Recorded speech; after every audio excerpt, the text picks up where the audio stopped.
Hello मित्रों, नमस्कार। आपका यूथ सक्सेस प्रयागराज में स्वागत है। मित्रों, थोड़ा स्वास्थ्य गड़बड़ हो जाने के कारण मैं 2 दिन क्लास नहीं ले पाया। अब आपकी क्लास कंटिन्यू रहेगी। जैसा कि हम आपको इतिहास जानने के स्रोत के अंतर्गत हम पुरातात्विक साक्ष्यों को अध्ययन पूरा करा चुके हैं। अब आगे एक क्लास जो है इतिहास जानने के स्रोत में साहित्यिक स्रोत जो हैं, जो साहित्यों से हमें इतिहास की जानकारी मिलती है, किन साहित्यों से मिलती, कौन से साहित्यों से किस शासनकाल की जानकारी मिलती, सामाजिक जीवन, आर्थिक जीवन और राजनीतिक जीवन की जानकारी जो मिलती है, आज हम उसका अध्ययन करेंगे।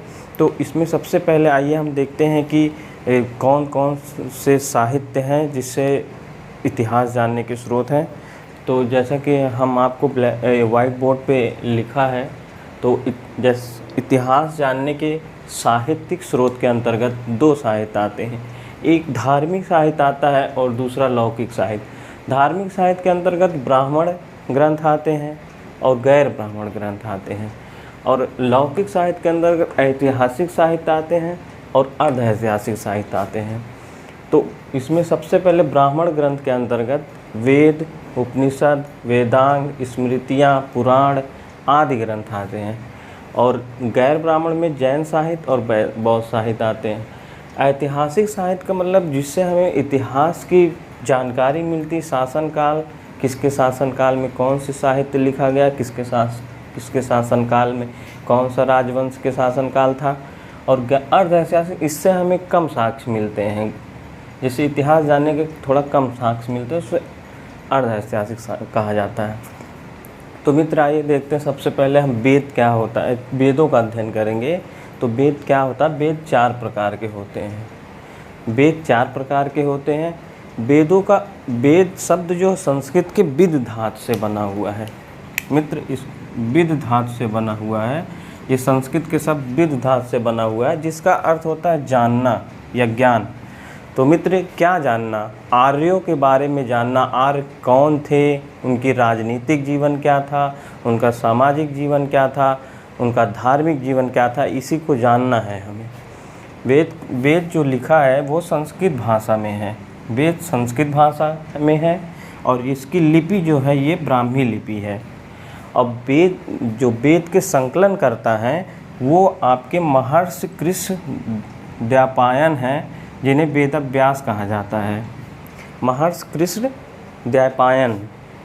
और वेद की रचना का कार्य, वेदों को रचना जिसने लिखा है वो आर्य है, और रचना स्थान जो है सप्त सिंधु प्रदेश है, जो पंजाब है। सप्त सिंधु प्रदेश पहले तो इसमें जो भारत और पाकिस्तान दोनों आता था, अब अलग अलग हो गया। तो कुछ इससे सब 7 नदियाँ बहती थी, उसे सप्त सिंधु प्रदेश कहा जाता है। तो अब हम आपको क्रमशः वेद कितने हैं, कौन कौन से वेद हैं, उसके बारे में हम अध्ययन कराएंगे। आइए देखते हैं सब वेद कौन से सबसे पहला वेद है, उसके बारे में हम आपको पढ़ाते हैं। इतना आप लोग नोट कर लीजिए, जितना लिखाया गया है आप लोग नोट कर लीजिए। एक अच्छी सी कॉपी बना लीजिए, उसमें आप जैसे मैं लिखा रहा हूँ इसे पॉइंट टू पॉइंट नोट करते जाइए। ये आप और नोट करते जाइए और रिवीजन करते जाइए, और ये इससे बाहर कहीं आएगा नहीं क्वेश्चन। आप जितना भी इम्पोर्टेंट क्वेश्चन है, जो भी क्वेश्चन आए हुए हैं, जो आने की संभावना, वही क्वेश्चन हम आपको बता रहे हैं। तो अभी तो ये इतिहास जानने का स्रोत चल रहा है, थोड़ा थोड़ा बता दे रहे हैं। फिर आएगा वैदिक कालीन सभ्यता, जब आएगी तो हम आपको वेद के बारे में पूरा एक एक वेद से बताएंगे। उनके सामाजिक जीवन, आर्थिक जीवन, स्त्रियों का क्या स्थिति थी, उसमें कौन कौन से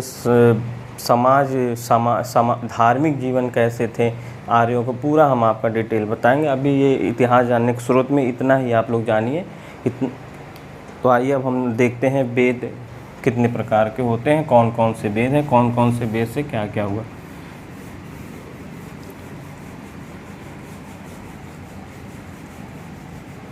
वेद 4 प्रकार के होते हैं।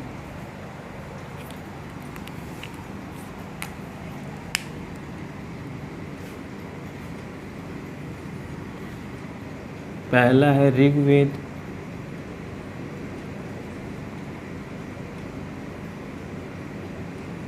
ऋग्वेद दूसरा है सामवेद,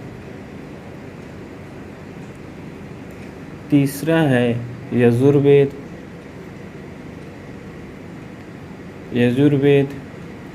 और चौथा है अथर्ववेद।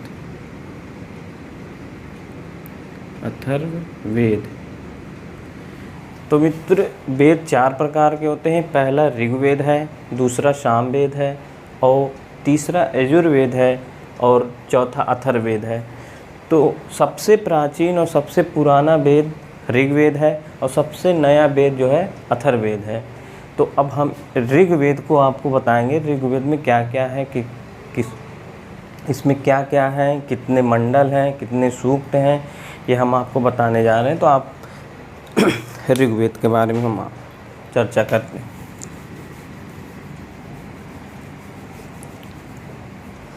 ऋग्वेद, पहला वेद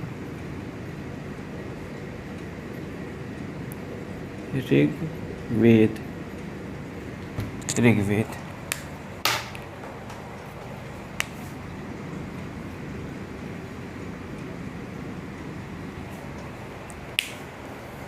मित्र, ऋग्वेद जो है सबसे प्राचीन वेद है। इसका हम पॉइंट टू पॉइंट आपको लिखवा दे रहे हैं, क्या क्या इसमें है, सब पॉइंट लिखवा देते हैं, फिर उसके बाद हम समझाते हैं। हम ब्लैक बोर्ड पे लिखवा दे रहे हैं। यह सबसे प्राचीन वेद है। यह सबसे प्राचीन वेद है।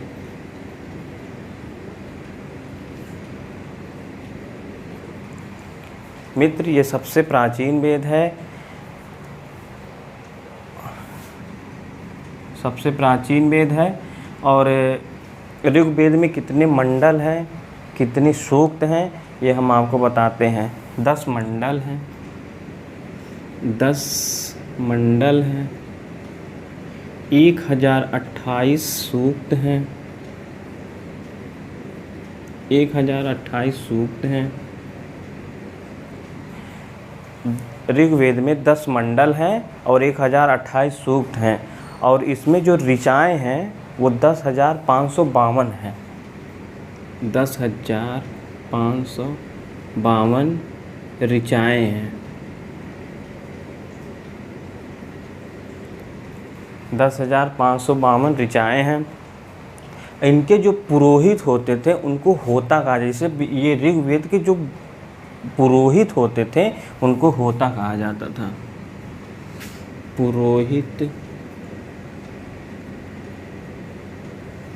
पुरोहित को होता कहा जाता था। होता कहा जाता था।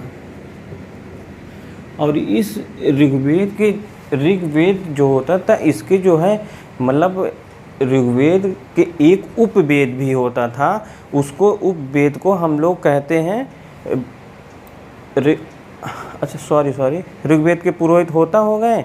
इनमें जो है जो मंडल ये हैं, इन मंडलों में दूसरा और 7वां मंडल, दूसरा और 7वां मंडल सबसे प्राचीन मंडल है। सबसे प्राचीन मंडल है। तो मित्र, ये देखिए सबसे प्राचीन वेद है। 10 मंडल है। 10 मंडल में सबसे प्राचीन जो दूसरा और 7वां मंडल है, इसमें 1028 सूक्त हैं और 10,552 ऋचाएँ हैं। इनके पुरोहित को होता कहा जाता है। अब इस भारत का सबसे प्राचीन ग्रंथ भी इसे कहा जा सकता है। भारत का सबसे प्राचीन धर्म ग्रंथ। और इसी ऋग्वेद में सबसे पहले हमें ओम शब्द का उल्लेख मिलता है। ओम शब्द का उल्लेख मिलता है, ओम शब्द का उल्लेख मिलता है। और इसमें जो है इंद्र और मित्र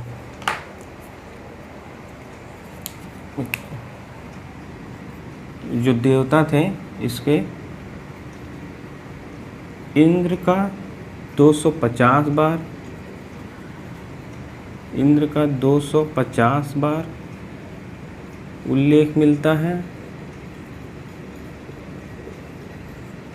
और अग्नि का, इसके प्रमुख देवता थे, ऋग्वेद के प्रमुख जो देवता थे वो इंद्र और अग्नि थे, इनका जो है 200 बार उल्लेख मिलता है, 200 बार उल्लेख है, 200 बार उल्लेख है। और इसमें ओम शब्द जो हम लोग देखते हैं, ओम शब्द है, इसी ऋग्वेद में सबसे पहले इसका उल्लेख मिलता है। तो मित्र अब आइए हम देखें इसका जो उपवेद है, उसका उपवेद है आयुर्वेद। उपवेद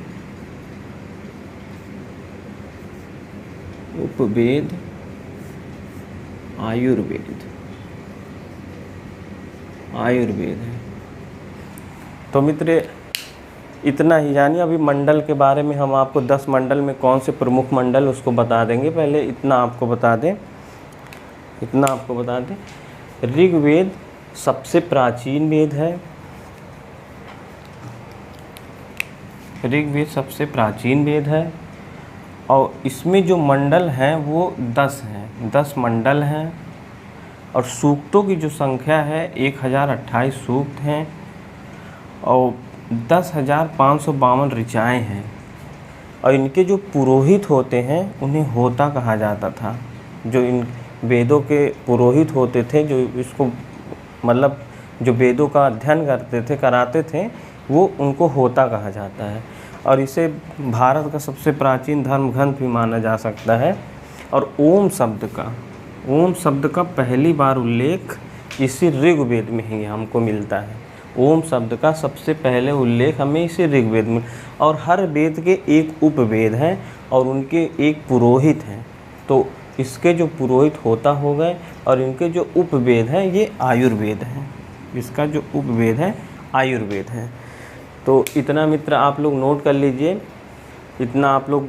लीजिए, फिर हम आपको मंडल बताते हैं कि इन मंडलों में क्या क्या पाया गया है। इतना आप लोग नोट कर लीजिए, ये ऋग्वेद। और हाँ, इनके जो प्रमुख देवता होते थे, इनके जो ऋग्वेद के प्रमुख देवता इंद्र थे और अग्नि थे। तो जैसे ये क्वेश्चन पूछा जाता है परीक्षाओं में कि ऋग्वेद में जो सबसे प्रमुख देवता इंद्र का कितनी बार उल्लेख हुआ है, तो ऐसे क्वेश्चन पूछेगा जब आपको पता रहेगा कि ऋग्वेद का उल्लेख 250 बार हुआ है और उसी प्रकार अग्नि का उल्लेख 200 बार हुआ। मतलब ऋग्वेद के अंतर्गत इंद्र और अग्नि दो प्रमुख देवता थे, दोनों का इनका 250, इनका 200 बार हुआ था। तो ये क्वेश्चन ऐसे पूछता है कि सबसे पहले तो क्वेश्चन ये पूछता है कि सबसे प्राचीन वेद कौन सा है और सबसे प्रथम वेद कौन सा है। तो ये आपको सबसे प्राचीन वेद और सबसे प्रथम वेद ये ऋग्वेद है।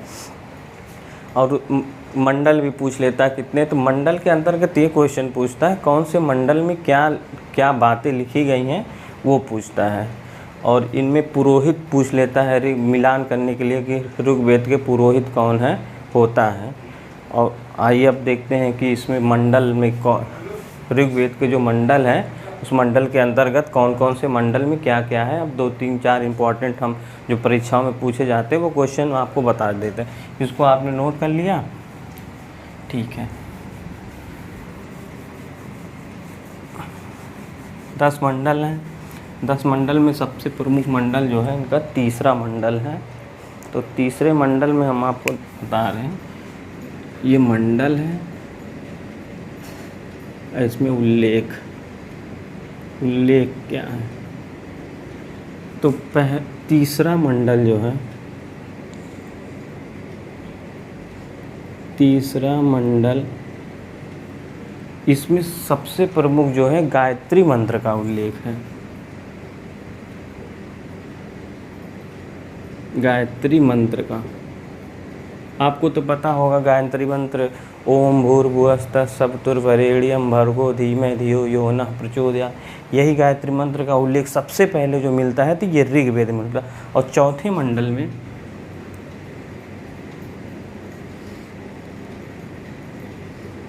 मंडल में कृषि के बारे में है। कृषि के बारे में मित्र, जो ऋग्वेद का चौथा मंडल था उसमें कृषि के बारे में है। और इसके बाद सातवां मंडल है,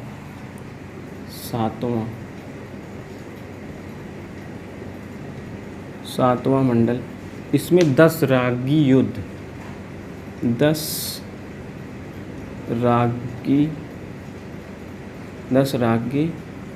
का उल्लेख है। सातवें मंडल जो था इसमें 10 रागी युद्ध हुआ था, उसके बारे में उल्लेख है। ये 10 रागी युद्ध क्या है, जब हम आपको ऋग्वेद सभ्यता पढ़ाएंगे तो वो हम आपको पूरा डिटेल इसका 10 रागी युद्ध क्या होता है इसके बारे में हम बताएंगे। तो अब आइए देखते हैं आठवां मंडल में क्या है। आठवें मंडल में 20 विदुषी महिलाओं का उल्लेख है। विदुषी महिलाओं का उल्लेख है, ये आप लोग नोट करते जाइए। इस आठवें मंडल में विदुषी, जैसे जो वेदों के ज्ञाता होते थे उन्हें होता कार्य, और जो वेदों की ज्ञाता में जो स्त्रियां होती थी, महिलाएं होती थी, उनको जो है ये विदुषी कहा जाता है। जैसे गार्गी है, अपाला है, घोषा है, ये सब महिलाएं थी जो इनके बारे में चर्चा जो है ये ऋग्वेद के मंडल के 8वें मंडल में हुआ है। और 9वां मंडल जो है, 9वां मंडल ये इम्पॉर्टेंट है, ये आता है 9वें मंडल में सोम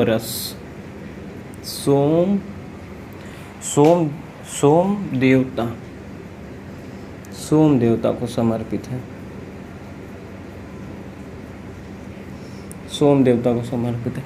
जैसे प्राचीन अभी सोम देवता, एक सोम पेय पदार्थ होता था जो एक देवता था वो पीते सोम, जैसे आज के ज़माने में मदिरा है उसी प्रकार ये ऋग्वेद काल में सोम रस होता था इन्हें देवताओं को। और 10वां मंडल जो है, 10वां मंडल ये भी इम्पोर्टेंट मंडल है। ये जितने मंडल हम आपको लिखा रहे हैं ये सारे इम्पोर्टेंट और सारे मंडलों से क्वेश्चन है, आपके लिए इतना ही काफ़ी है। और 10 मंडल के बारे में जानकारी के लिए जैसे नेट के एग्ज़ाम हुआ और टीजीटी का एग्ज़ाम हुआ वो सब पूरा एकदम विस्तार से बताया जाता है। तो ये जीएस के लिए इतना ही काफ़ी है।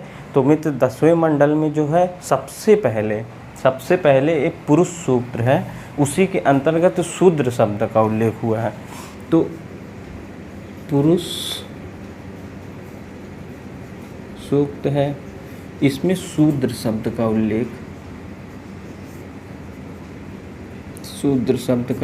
मिलता है। और इसी 10वें मंडल का एक सूक्त और है, उसका नाम नहीं याद आ रहा है, सूक्त ठीक है आएगा तो फिर हम आगे आपको बता देंगे। ठीक है, यही इतना जानते रहिए। 10वें मंडल में पुरुष सूक्त शूद्र शब्द का उल्लेख है। इसमें चारों वर्णों का भी उल्लेख है। जैसे 4 वर्ण होते थे, ब्राह्मण, क्षत्रिय, वैश्य, शूद्र, तो सबसे पहले इसमें शूद्र शब्द का उल्लेख मिला। तो मित्रों आइए एक बार आपको हम रिवीजन करा देते हैं। ऋग्वेद में 10 मंडल थे।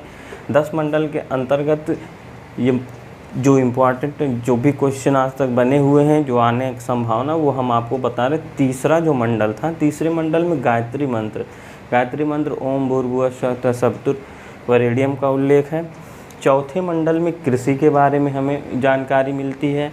और 7वां मंडल जो 10 रागी युद्ध हुआ था, एक युद्ध हुआ था 10 रागी परशुराम नदी के किनारे, उसमें 2 लोगों से मध्य युद्ध हुआ था, वही युद्ध के बारे में जानकारी है। तो इसका डिटेल हम वैदिक सभ्यता में बताएंगे। और 8वें मंडल में 20 विदुषी महिलाओं का उल्लेख है। विदुषी महिलाएं जो वेदों की जानकारी रखने वाली महिलाएं होती थी, वेदों की जो जानकारी प्राप्त कर लेते हैं उनको विदुषी कहा जाता था। और 9वां मंडल जो है ये सोमदेव का समर्पित है। और 10वां मंडल एक पुरुष सूक्त है। 10वें मंडल पुरुष सूक्त के अंदर सबसे पहले शूद्र शब्द का, ये बहुत इम्पॉर्टेंट पूछा जाता है, शूद्र शब्द का उल्लेख कहाँ है ऋग्वेद के कौन से मंडल में है, तो आपको बताएंगे 10वें मंडल में है, पुरुष सूक्त के अंतर्गत। तो मित्र इतना ऋग्वेद में इतना बहुत है। अब आगे हम आप देखते हैं सामवेद। सामवेद इसके बाद आता है सामवेद। इतना आप लोग नोट कर लीजिए, फिर उसके बाद हम सामवेद के बारे में आपको बताते हैं। सामवेद के अंतर्गत क्या क्या उल्लेख है, इतना नोट कर लिए, मिटा दें, ठीक।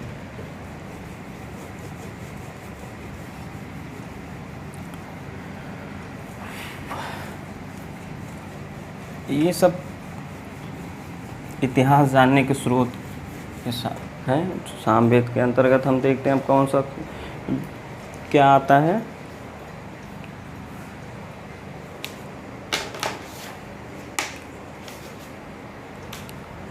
सामवेद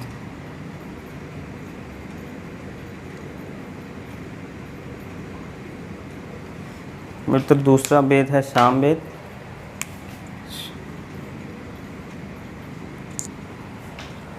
सामवेद इसमें जो मंत्रों की संख्या है, इसमें तो लगभग आधे से ज़्यादा मंत्र ऋग्वेद से लिखे हैं। इसमें कुल जो मंत्र हैं, इसमें जो कुल मंत्र हैं, सामवेद में जो कुल मंत्र है 1810 मंत्र हैं, और जो मूल मंत्र हैं वो सिर्फ 75 हैं। 1810 मंत्र हैं और जो मूल मंत्र हैं, इस सामवेद के मूल मंत्र जो हैं उनकी संख्या 75 ही है।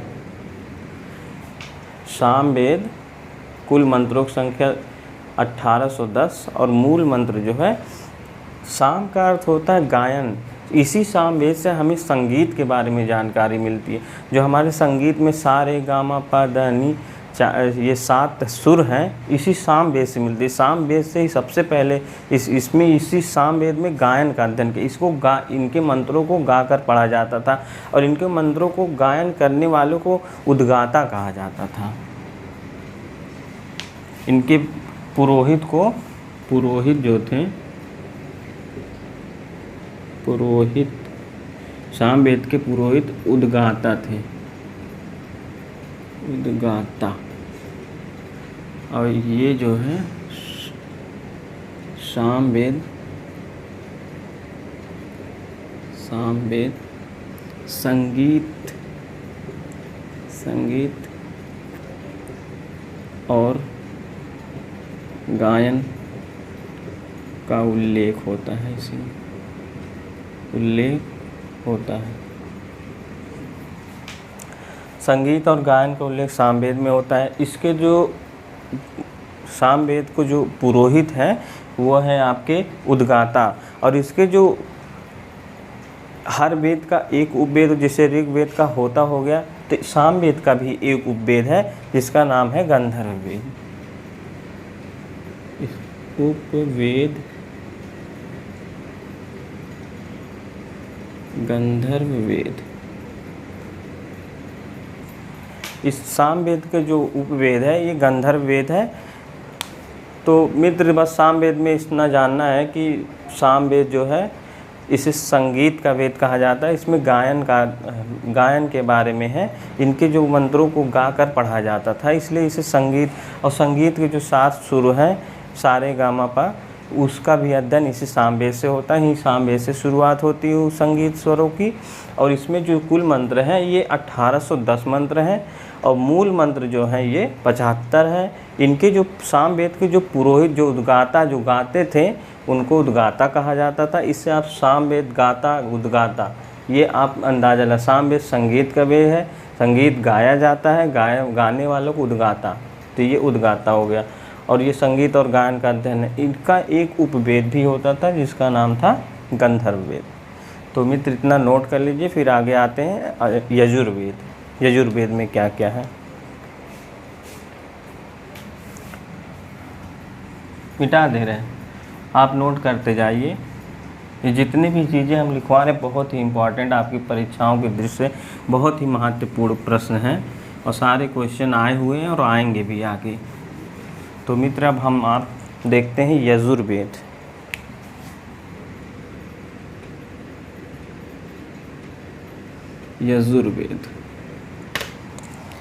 यजुर्वेद वेदों में ये वेद अपवाद वेद है। वेदों का जो संकलन होता था वो पद में ही होता था। एक ऐसा यजुर्वेद है जिसका संकलन दो मतलब गद्य और पद दोनों में हुआ था। तो इसमें जो है जानकारी कर्मकांडों और यज्ञों की जानकारी मिलती है इस वेद से। यजुर्वेद में कर्मकांड और यज्ञों की कर्मकांड और यज्ञों के बारे में। और ये जो वेद था कर्मकांड और यज्ञों का वेद, ये जो है गद्य और पद्य दोनों में लिखा गया था। सबसे इम्पोर्टेंट है ये, गद्य और पद्य दोनों में लिखा गया था, दोनों में लिखा गया था। ये सबसे इम्पोर्टेंट है। यजुर्वेद जो था गद्य और पद्य दोनों में लिखा गया था। इनके मंत्रों को जो गाता था उसे अधर्यु कहा जाता था। इसके जो मंत्रों को गाता था, मतलब मंत्रों को गाता वो पुरोहित कहा जाता। पुरोहित जो थे इसके थे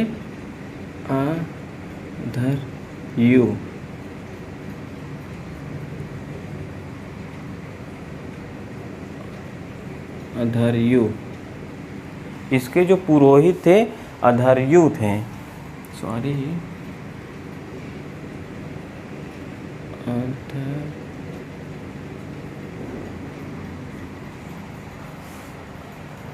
अधर्यु थे,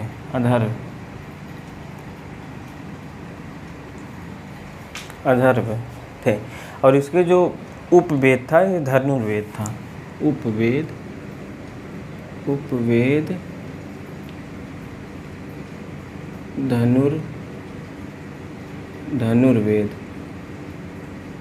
धनुर्वेद था। इसका जो उपवेद था धनुर्वेद था। और इसको दो मतलब यजुर्वेद को दो भागों में बांटा गया था। एक था शुक्ल यजुर्वेद और दूसरा था कृष्ण यजुर्वेद। ये जो था दो भागों में था, शुक्ल यजुर्वेद और कृष्ण यजुर्वेद।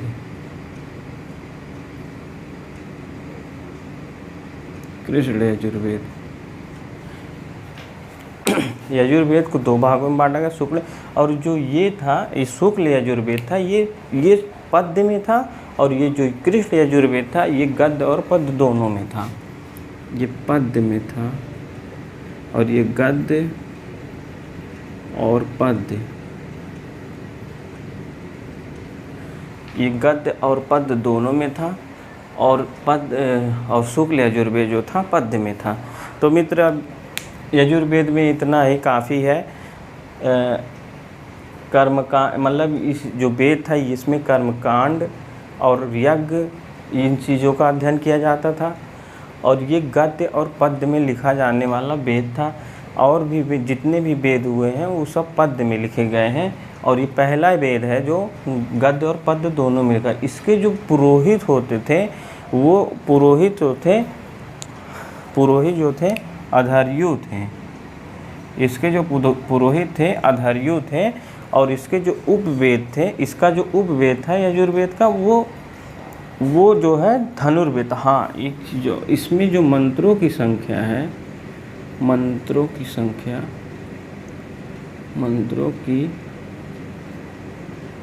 संख्या मित्र, इसमें जो मंत्रों की संख्या थी 1990 मंत्र। 1990 इसमें जो मंत्र थे 1990 मंत्र थे। तो इसको नोट कर लीजिए। फिर इसके बाद आते हैं अथर्ववेद। चौथा और आखिरी वेद जो है अथर्ववेद है। अथर्ववेद जो है सबसे नवीन वेद उसको कहा जाता है।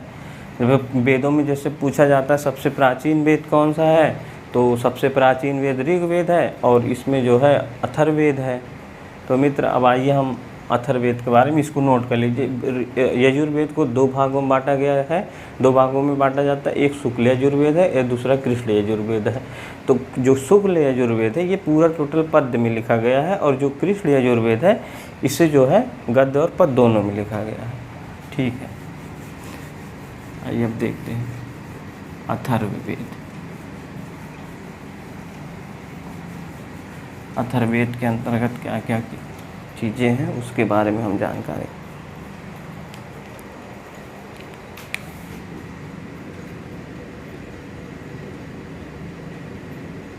अथर्ववेद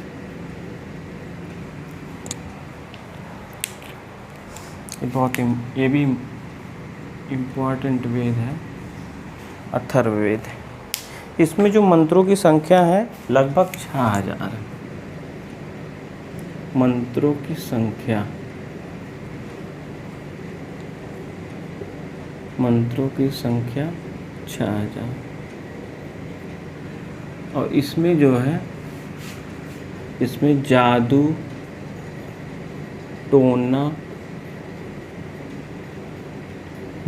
टोना और औषधि के बारे में है। इसे लौकिक वेद भी कहा जाता है। लौकिक वेद भी कहा जाता है। इसमें मित्र अथर्ववेद जो है इसमें जादू टोना टोटका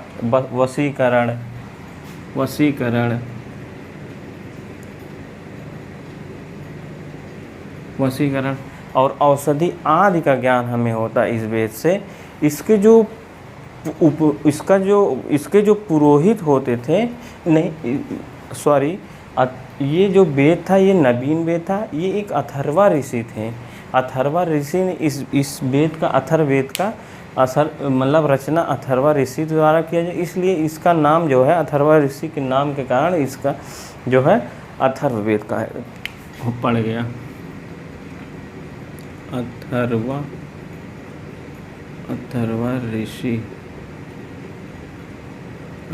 ऋषि के कारण जो है इसका नाम पड़ गया। इसमें औषधि का अध्ययन किया जाता है। इसके जो पुरोहित थे, इस वेद के पुरोहित को ब्रह्मा कहा जाता था। इसके जो पुरोहित थे इनको ब्रह्मा कहा जाता था। जो इसके अथर्ववेद के जो गायन करने वाले, अथर्ववेद को जो पढ़ने वाले थे, जो जानकारी देने वाले थे, उनको जो है हम लोग कहते हैं ब्रह्मा। तो मित्र बस इससे ज़्यादा नहीं है। और अथर्ववेद में बहुत सारी जानकारियाँ हैं। इसी में सबसे पहले गन्ने की खेती का उल्लेख होता है। मगध राज्य के बारे में जानकारी इसी वेद से मिलती है, मगध के राज्य के बारे में जाती है। और सबसे पहले हाथी पालने का उल्लेख भी इसी वेद से मिलता है। लिख दे रहे हैं, आप उसको नोट कर लीजिए। आप पूछ भी सकता है परीक्षाओं में इसमें किस इम्पोर्टेंट। तो इसमें सबसे पहले आपको अंग और मगध साम्राज्य का उल्लेख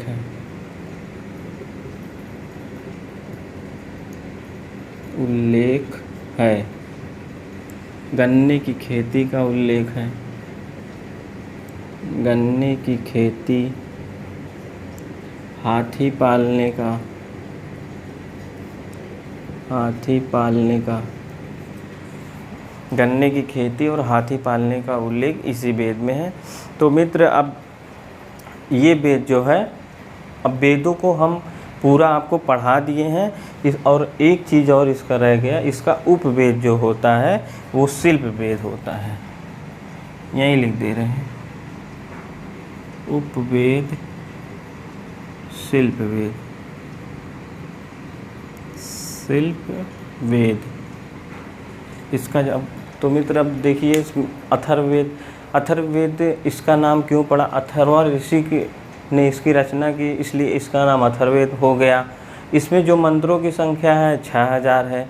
अथर्ववेद में जो है जादू, टोना, टोटका, वशीकरण इत्यादि के और औषधि के बारे में हमें जानकारी मिलती है। और इसे एक लौकिक वेद, नया वेद कहा जाता है, लौकिक नया वेद। और इसके जो पुरोहित होते थे, इनके जो पुरोहित होते थे वो ब्रह्मा होते थे। और इसका जो उपवेद था वो शिल्प वेद था। तो जैसा कि हम आपको बताए हैं कि जैसे ऋग्वेद का पुरोहित जो होता था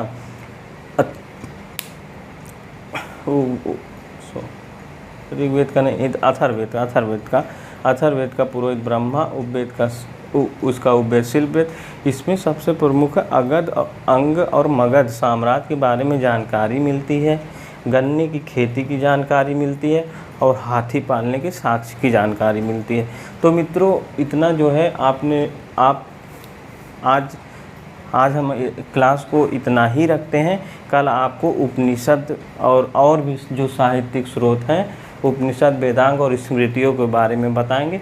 तो मित्र आज बस इतना ही जो हमने आपको इतिहास जानने के स्रोत में आज चारों वेदों का अध्ययन कराया। अब इसके बाद अगली क्लास कल जो होगी उसमें उपनिषदों के बारे में हम अध्ययन कराएंगे। मित्रों समझ में आपको आ रहा होगा, हम उम्मीद करते हैं। और आप बस अच्छे से नोट्स बनाते जाइए। उस नोट को जितना हम पढ़ाते एक बार उसको रिवीजन कर लीजिए, और जो ना समझ में आए तो आप कमेंट करके बताइएगा। हम उसको और अच्छे से पढ़ाने को थोड़ा अभी प्रयास करेंगे। तो ठीक है मित्र, जय हिंद, जय भारत।